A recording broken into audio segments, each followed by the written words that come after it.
Good morning and welcome back to B4TV, your daily dose of industry information. Today we're joined by Igor to discuss the movement of personal effects following the changes in CDS. So Igor, thank you so much for joining us this morning. My pleasure, thank you. Now I know in a previous episode we were looking at the rejections that followed using the 99 series of commodity codes. So can you just remind members what the issue is and why it's happening?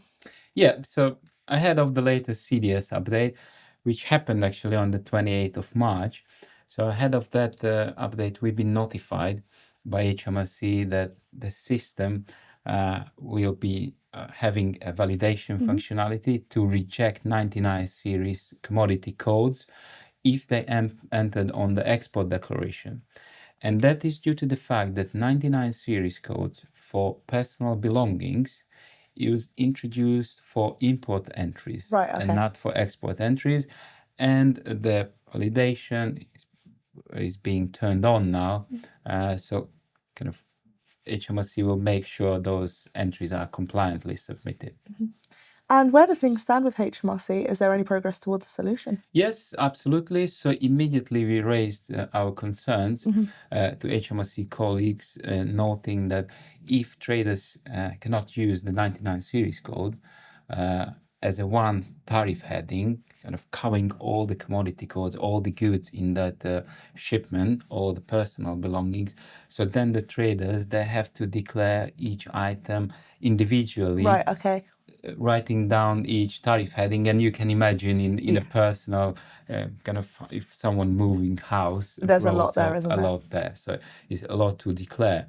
And yeah, so we mentioned that, and HMRC colleagues kindly immediately jumped on the case, so they noted out all of our concerns, and they came up with a workaround. So how to declare this type of shipments, and as a workaround, so they offer to traders to use the C21E custom clearance requests type of the C21 declaration, and within that declaration, so they have to use the procedure code 0012 and the additional procedure code 21G.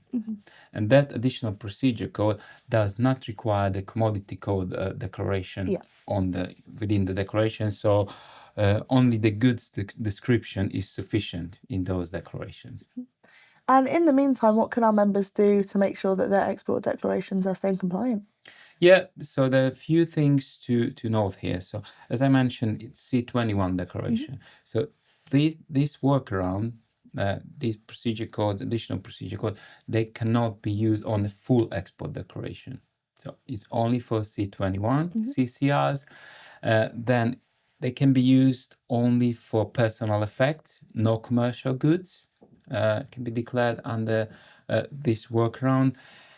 And finally, no control goods or no licensable goods can be exported or can be part of that personal effect shipment.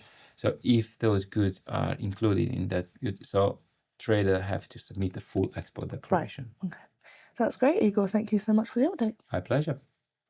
We will leave some links in the description below for some further useful information. That's all for today's edition of B4TV, your daily dose of industry information.